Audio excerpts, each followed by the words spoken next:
Um único animal pode fazer muita coisa sozinho. Mas para alguns animais, quanto mais eles trabalharem juntos, melhores serão suas chances de sobreviver. Sejam 100 mil pássaros se unindo para evitar um único predador, 40 baleias se unindo para derrotar o maior animal que existe no planeta, ou então apenas 2 espécies diferentes se ajudando. Quando os animais trabalham juntos, nem mesmo o céu é o limite. Sim, a força e velocidade são bem importantes. Mas se você realmente quer se destacar, tudo se resume ao poder dos números no reino animal.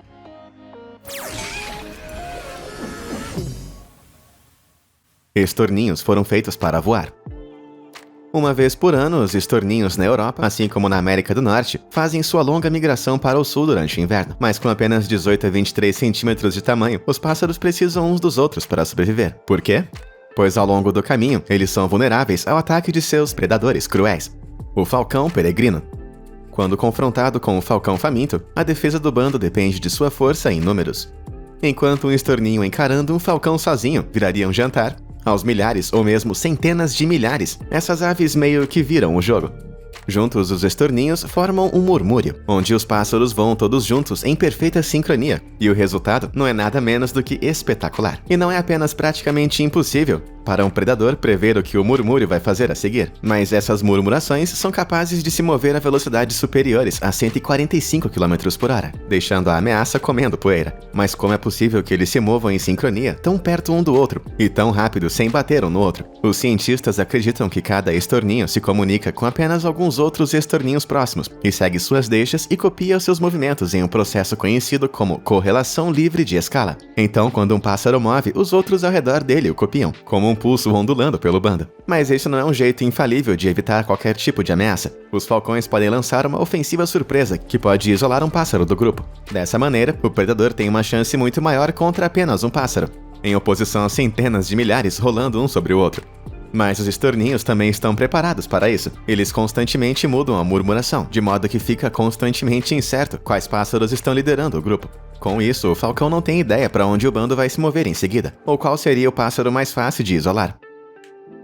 Em suas centenas ou milhares, esses pequenos pássaros podem reverter o seu destino e dominar os seus próprios predadores. E temos um efeito visual de cair o queixo também nesse processo. Estourando a boiada.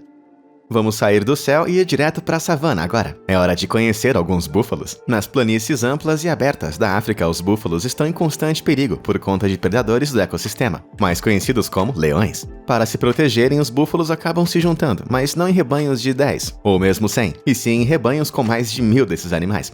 Com bandos de leões variando de míseros 2 a 40 membros, os búfalos têm a vantagem em termos de números, e portanto, de poder.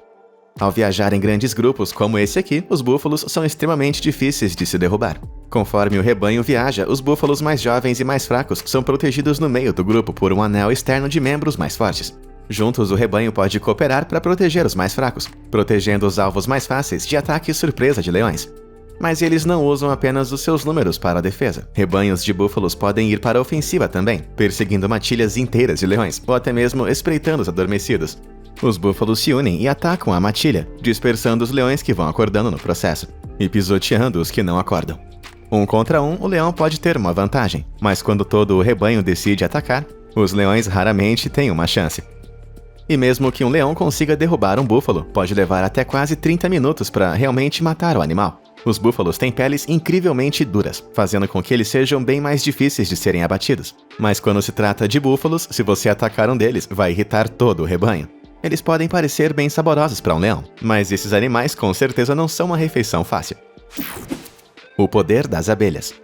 Você deve ter ouvido falar que, se uma abelha decidir picar você, ela vai morrer logo em seguida. Mas, na verdade, nem sempre esse é o caso. Se uma abelha picar um mamífero com pele carnuda, a farpa de seu ferrão vai ficar presa, arrancando o interior de seus corpos, levando ela a um fim terrível. Mas com predadores como aranhas, a farpa não fica presa, permitindo que a abelha entregue seu veneno através de muitas picadas dolorosas, embora raramente seja apenas uma abelha nessa luta. As abelhas podem viver em colmeias com mais de 60 mil outras abelhas, e quando uma delas decide picar você, ela libera um feromônio de alarme, alertando outras abelhas próximas que o intruso está perto. Em outras palavras, isso dá às abelhas um alvo, resultando em uma pilha de abelhas furiosas, picando sem parar um predador burro o suficiente para pensar que podia levar uma colmeia inteira sozinho. embora essa não seja a única maneira das abelhas se defenderem. Uma subespécie conhecida como abelha japonesa desenvolveu um método de defesa único que não envolve os seus ferrões. Sempre que detectam um predador, como uma vespa asiática gigante, as abelhas criam uma bola apertada ao redor do invasor, batendo as asas freneticamente. Mas elas não vão levantar o inseto no ar e soltar no chão. Elas na verdade estão gerando calor, muito calor. A massa de seus corpos em movimento pode atingir temperaturas de até mesmo 47 graus Celsius, literalmente assando o invasor vivo.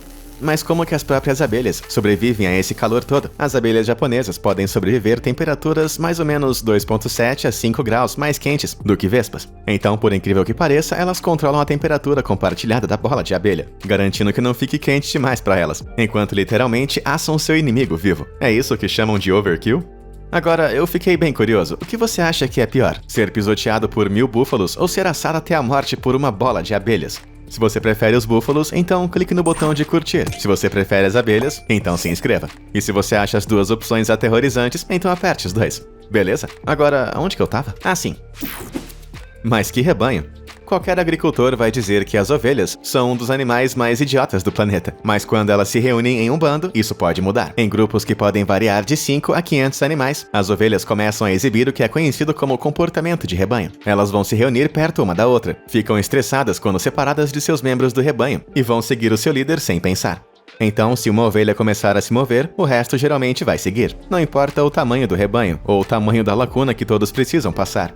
Mas qual o motivo delas terem esse comportamento? Isso é porque as ovelhas são uma espécie de presa natural sem muitas defesas, além do seu grande número, é claro, que pode sobrecarregar muitos predadores. Se algum predador atacar o rebanho, as ovelhas vão correr em direções diferentes para confundir o animal. Quando isso acontece, centenas de ovelhas se dispersam dramaticamente. Depois disso, elas se reformam numa formação apertada para afastar a ameaça. O resultado é um drama estranhamente hipnótico, pois as ovelhas ficam juntas e correm para longe da morte certa. Isso que eu chamo de um belo trabalho em equipe.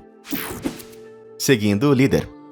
Você alguma vez já olhou para o céu e viu alguns pássaros voando em forma de V? Se sim, existe uma boa chance de que esses pássaros fossem gansos, em uma formação de mais ou menos 25 membros, embora às vezes mais do que isso. Os gansos trabalham juntos para conservar a energia. Com cada pássaro voando ligeiramente acima do pássaro à frente, os gansos podem controlar a direção da resistência do vento. Como o ganso da frente da formação experimenta o maior arrasto, os pássaros vão revezando para ver quem toma a liderança, recuando para trás quando ficam cansados. Trabalhando juntos, os gansos podem voar por muito mais tempo, com a maioria enfrentando menos resistência ao vento. Então, o que aconteceria se um ganso migrasse totalmente sozinho? Bom, isso é o que os pelicanos fazem, e os resultados não são ideais.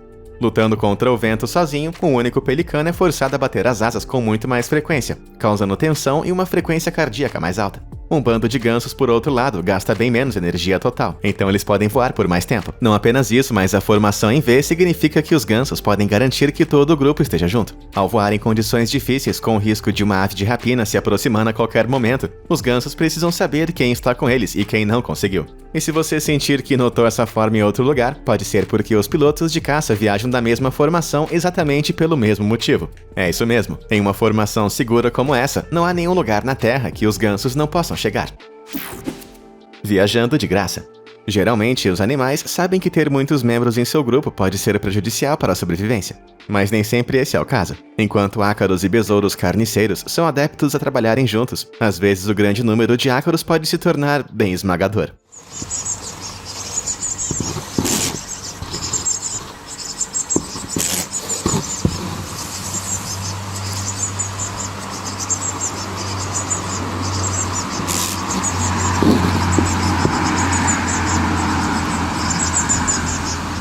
Eu não culparia você por pensar que aqueles ácaros estavam tentando matar o besouro. Mas e se eu lhe dissesse que eles estavam apenas tentando conseguir uma carona? Porque os besouros de carniça colocam seus ovos em carcaças de animais. Os besouros têm que competir com um dilúvio de ovos de moscas e larvas que muitas vezes chegam primeiro. Um besouro sozinho não pode comer larvas e ovos o suficiente para criar espaço para suas próprias larvas. Então, ele traz os ácaros, que comem as larvas, os ovos das moscas e a larva de qualquer coisa que não seja um besouro carniça. Em troca de abrir espaço, os ácaros ganham carona de carcaça em carcaça. E a relação dá certo para todos. Bom, a menos que eles acabem em uma situação como nós vimos antes. Se esse grande número de ácaros lucrando com o passeio de besouro gratuito for demais, eles vão sobrecarregar o seu hospedeiro, impedindo que ele se mova. Então, esse foi mais um exemplo, que em grandes números, até mesmo pequenos ácaros podem causar um estrago. As lontras. Há muito o que amar nas lontras. O recurso mais adorável, no entanto, pode ser apenas a maneira como elas instintivamente trabalham juntas. Famílias de lontras marinhas podem conter até 100 indivíduos, mas é bem útil que eles permaneçam em um número par. Mas por que, você pergunta? Bom, porque para ficarem juntas, elas têm que dar as mãos. Agora, as lontras marinhas raramente vão para a terra e ficam na água a menos que estejam em perigo de verdade.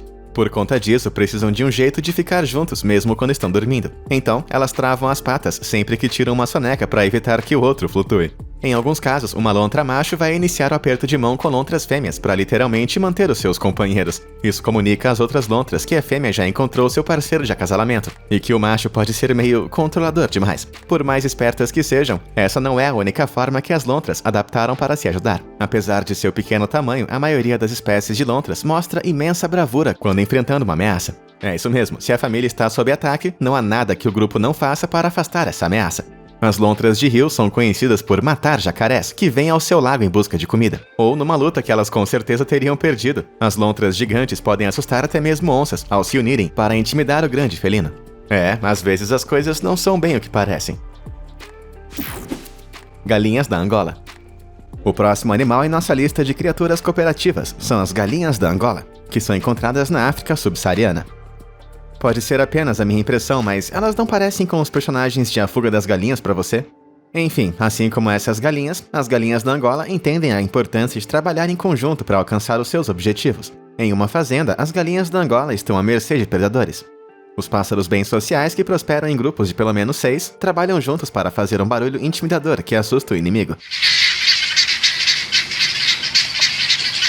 Bom, pelo menos você nunca teria que se preocupar com esses pássaros se aproximando de você. Enquanto isso alerta o resto de seu rebanho, o alarme da galinha da Angola também alerta outros animais, assim como os fazendeiros para um perigo que se aproxima. Perigo na forma, digamos, de uma cobra bem astuta e escorregadia. Esses rastejadores são notoriamente difíceis de se detectar, especialmente quando se misturam a grama ao redor. Assustadoramente, as cobras matam pelo menos 80 mil pessoas todos os anos.